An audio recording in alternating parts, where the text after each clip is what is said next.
Wow, this has been pretty amazing, and thank you all for your heartfelt and poignant accounts of Chris. And so, without further ado, Chris, please come up here and have a few remarks. You guys are kind of a hard act to follow, so first let me say thank you to the Rotary Club. Thank you, all of you, and thank you to my friends who spoke. That's what you are. When all's said and done, all of our work, at the end of the day, we become great friends. And I feel like you're family, and so I just want to, again, thank you for that honor. And it really is just a true privilege. I guess want to say, in addition to being humbled, I'm excited about our future. And I'm excited about what happened here. And I want to say to those of you in the Rotary Club, welcome to University Circle, welcome back. I hope you're enjoying where we are and the views. It's just spectacular. But I want to say that every time I come through the Circle, I really, really have a new experience all over again. I've been coming here for 16 years for work. But today I was here now as a citizen 3 times. Just crisscrossing the Circle for a variety of reasons. My daughter went off and changed schools on us on her own volition in 8th grade, and so I carted her this way now, and I used to cart her that way. But I will say that Audrey says to me, if we have the time, she says, "Dad, can we go the Circle way?" She likes to take it in, ask questions, and I love helping answer some of those questions and hearing her interpretation of it. But it reminds me of, I think, probably any one of us and how we travel cities. My journey in and out 3 times today took me through Rockefeller Park and the Cultural Gardens. And just to get here, I think, Dan, about what I've said in front of you many times, but there's a bust in the English Garden, the Shakespeare Garden, the British Garden that is of William Shakespeare, and he had one line that I've always listened to, and it's the line, "What of a city but its people?" And just in my head, I always play that back, because I think that's, as my team has heard me say many times, that's the essence of why we do what we do for our people. And so continuing that journey to get here, I came up through one of my favorite routes, which is South Glenville, in Chris's working neighborhood, and we call it Glenville Circle North, we call it Glen Village, we call it South Glenville. Everything, it all harkens back to an incredible community of people. And I think of my friend Robert Madison, who's here tonight. Bob, hello. Was talking about the connection between you and Chris earlier. But Bob, among the many things he's designed a building that I pass every time I'm coming through here. And it was a building that helped house doctors, particularly doctors of color, who weren't able to practice in some of our institutions. And so they practiced in a shop right in Glenville.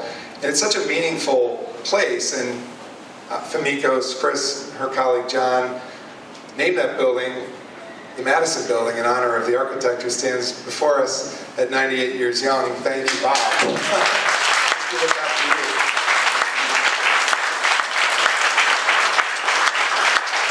Thank you, Mr. Madison. Bob Madison, for your leadership.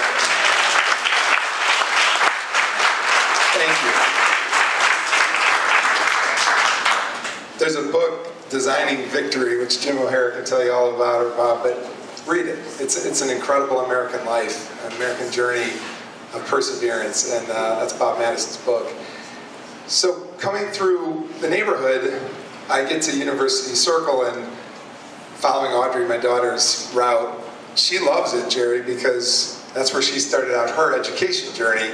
It was at the Music Settlement. We used to drive to work and walk to school. It was a different kind of journey, but it's kind of emblematic of what's so special about this place. So she loves to be on Magnolia. I love to be on Magnolia because I see through the windows my friends, Debbie, Annie, Sherry, Sheila, David, who else at UCI, Kelly, Annie, Kelly, and Jerry, all in the same street.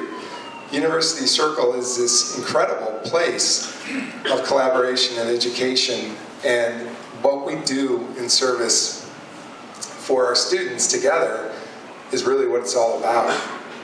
I crisscrossed over and I told Meredith tonight it's also about our residents. And I love that I met so many friends here over the years, Meredith, you being one of them at Judson Manor, and how many residents' lives I think continue to get improved because of the work that we collectively do here. So that's my journey, coming up to a building that we helped build, but it's really about that journey and the path of the people that make up this place. So I want to say that the connection, I think, to us at UCI and Rotary is strong, but I'd be remiss if I didn't stand in this building and think about what's just the other side of this building. And that's really where the city's future is. The Cleveland School of the Arts, John Hay High School. What gives me so much pride is to hear a story about John Hay High School's School of Science and Medicine in the Cleveland Metropolitan School District that is a top 25 school in the region. Those are the stories we don't hear enough of, that we don't celebrate enough of. When we sort of blanket and broad brush systems that are struggling not even by their own doing, that they've been places where there's been some disinvestment. What we need to celebrate is those stories of the journey and success of those who are in places like the school next door.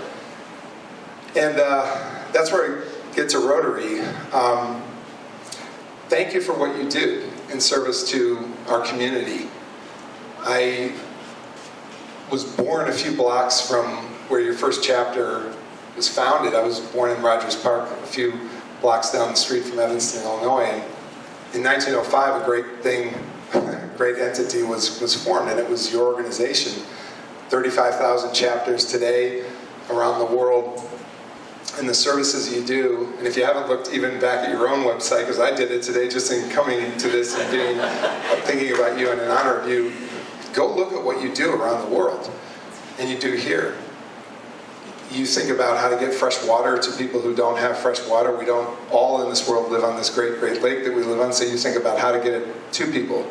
You think about women's health, and particularly with young children, infants. You think about getting literacy into kids that need it in their early ages and around the world. That's the work you're doing. It's interesting because it's some of the work that we've been doing with our partners here. And years ago, why I'm so honored to get this particular award, and it's over there, and I want to give it to my team and say, put it on the shelf at work, because it's really us. It's all of us. And it's all of our partners around the neighborhood. We work in some of those spaces too, and we probably need to dive even deeper into those spaces. I'm proud to have a friend that was our work colleague, Kristen Farmer, who worked at UCI and said, I need to do more. She's not here tonight, but I saw her this week. And she went to work on helping women who were pregnant help deliver healthy babies and creating environments that were healthy for them to do so. And that's the Birthing Beautiful Communities. We were just honored to work with her for a few years at University Circle before she branched off and did that purposeful work. We're honored to work with the whole education team alongside our educators at the History Center or at Music Settlement, who focus on after-school learning in the 8th, 9th, and 10th hours of the school day, the hours we don't always think about, but those very, very important hours at 3, 4, 5 o'clock at night. And our institutions have opened their doors when yellow school buses go off to suburban communities elsewhere. Those doors are still open, and our students can learn in nearby neighborhoods in our institutions. That to me is the essence of service when we open up a learning laboratory and our educators go to the schools. So I was proud a few years ago to have a staff retreat, and my team got together, and I will say to you, every success, any success, is always about the team. And that's just what it is. Debbie said it, she's right. The culture and the team of people that put things together. But years ago, one of our team members said at this retreat we had in the morning of February morning, she said, we're really a service organization. So we changed our narrative from a community development corporation to a community service corporation. And we're proud of that. And I think that's a legacy of an era we've been in, that it's really about the people. You know, it's about the work we do in community development. It's so wonderful to be in a building like this and take it in and enjoy it. But what's wonderful is what's on the ground and where the learning's happening with the students who are in and out of institutions and our neighborhood partnerships. And I think at the end of the day, that's what, after 16 years being here, I'm most proud of, is the work that happens block by block with the people of the city and celebrating their successes. Today I was at Youth Opportunities Unlimited. One of the great things about a campaign, and I try not to talk too much about the campaign when I'm in front of nonprofit service organizations, but is who you meet on a campaign. And I was with Youth Opportunities Unlimited, and they provide, and you're in this arena as well, because of the businesses that you represent in your 35,000 member network, right, or organizational network. They try to get kids work experiences in the summer. That's solely what they're focused on. And we've done a little of that at University Circle and college and career readiness summer programs. And some of the programs I'm most excited about because kids engage in learning in whole different ways than just at the desk, right? It's on the job learning. But at Youth Opportunities Unlimited today in my travels, and this is what I'm doing, I'm listening on my campaign tour to hear what other people are doing and how we can help. It's the essence of, I think, why we're in public service or in nonprofit service or in business service. And they said, well, we're lucky to work with about 2,000 kids throughout the greater Cleveland area, mostly in most economically disadvantaged areas where kids need some help finding a summer employment opportunity. And they said they have 2,000 students in the program, and I said, well, where would you like to be? And they said, we'd like to be at 5,000. And they said to me that of the 2,000 that work in the summer experience with them, they turn away, for every one kid who gets a job, they turn away 5. And I said, there's something we can do something about, right? We all can. Rotary can, University Circle can, Famicos can. It's about helping the next generation find opportunities. And I know your heart's there, and I know you probably do work in that space, but it's about building that bigger army of believers that can help do it. And I just said to him today at the table at noon, I said, we're going to help. If I have anything to do with it, we're going to help. We're not going to make a kid who's earnest about working a summer program look away and go somewhere else because we couldn't find a spot. We will. And I guess that's the kind of thing that continues to motivate me when you look at a place like this, and for all the good work and all the people who've benefited and kids who've been helped, I think about that ratio of so many more that we can work with. If we all double down, put ourselves to work, and think about how we got chances and how that next gen needs chances. So I guess I would leave with a bit of a challenge that this is a city that is an at-large, a region all about its people. But our children are 100% of our future. And I challenge us to continue to think about how we're going to help our next generation. And what I've learned at UCI is as much as they learn from us, our students, we learn from them. And I would challenge us all to continue to serve in this community, continue to think about serving the next generation, and ultimately lift the lives of those who are eager to engage and make this their future and beyond. And so I'm honored to be given this service award. I give it back to my team because it is a team effort, everything we do. And frankly, back to you, because you take the time to come to forums like this. You've taken the time over my 16 years at UCI. Every year I think I've had a chance to speak to the Rotary Club. People like Howard have called me year after year and said, would you come see us? Jennifer, running these kinds of programs, you outreach to the community. You learn, you listen, and you apply your ideas. And I love the Q&A that we get. I wish we could have one tonight. But I love engaging with the Rotary Club because it's all about the purpose. It's all about the service, and it's all about the people. So I guess to you, keep on doing what you do. Keep a good thing going. And let's just inspire more to do more as well. Thank you, friends. Thank you, family. Thank you, everyone. Appreciate you.